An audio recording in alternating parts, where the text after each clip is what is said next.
Evangelhos chamados apócrifos, lembrando as pessoas que ora nos assistem, que são apócrifos. A palavra apócrifo em grego quer dizer oculto.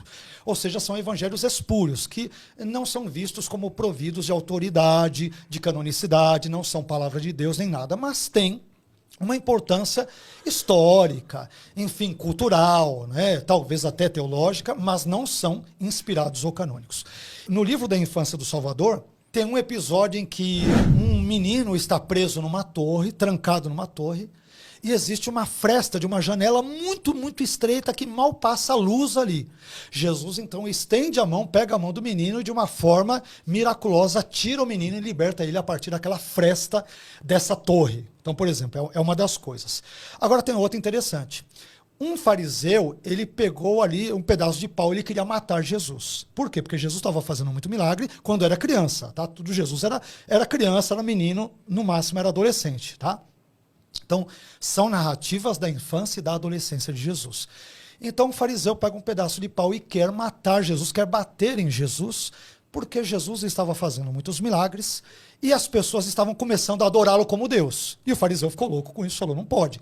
Só que aí Jesus ele vai até um cume de uma montanha e dali ele dá um salto, nos dirá esse evangelho apócrifo, que é um salto numa distância como se fosse de um tiro, de uma flecha, e ele então escapa da morte por parte desse fariseu. Os seus amiguinhos, os amiguinhos de Jesus, tentam fazer isso, mas eles caem no despenhadeiro e se quebram todos. Depois Jesus tem que orar e curar todos eles, assim por diante, mas Jesus escapa. E esse lugar ficou conhecido como Salto do Salvador.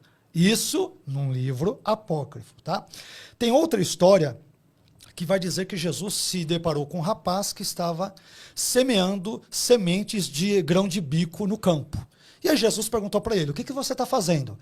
O homem, como viu que Jesus era uma criança muito jovem para ficar se intrometendo na vida dele, de forma desrespeitosa, diríamos, falou para ele, eu estou semeando pedras.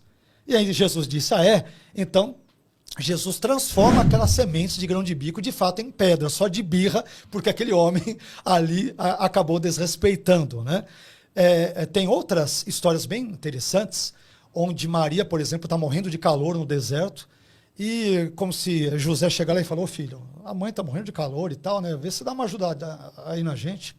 Jesus então pega um pedaço de pau e pede para aquele pedaço de pau, ele o finca no chão, na terra, e pede para aquele pedaço de pau se transformar numa árvore frondosa que dê sombra para aliviar a fadiga da sua mãe Maria. E o pau obedece, se transforma ali numa grande árvore que cria sombra sobre ela.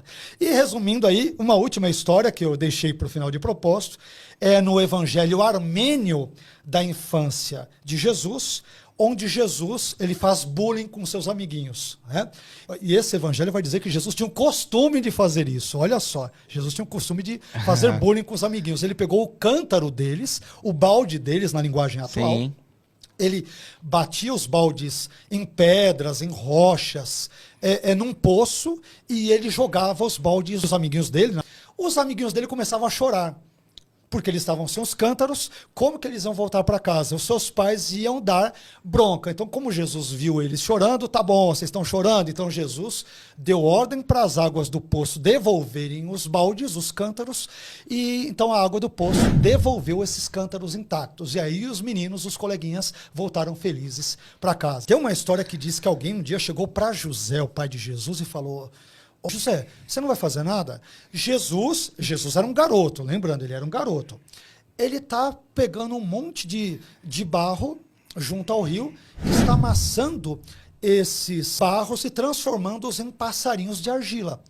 Ou seja, ele está descumprindo o Shabat. Ele está contradizendo o Shabat, está transgredindo a lei do Shabat, ele está pecando, faz alguma coisa para repreender o seu filho, que pai é você. E aí conta essa história apócrifa, que José vai então atrás de Jesus para falar, ô filho, você não pode fazer nenhum tipo de trabalho no sábado, o sábado a gente tem que ficar em descanso, né?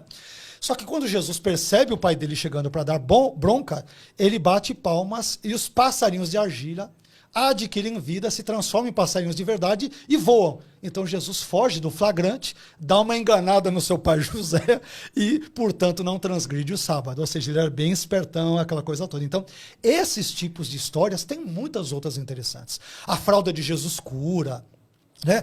A água onde Maria o lavou, as pessoas encostavam na água, eram libertas de demônios. Ou seja, você tem algumas histórias muito criativas, insólitas, mas obviamente muito fantasiosas e folclóricas. Entendi. E os evangelhos apócrifos trazem tudo isso.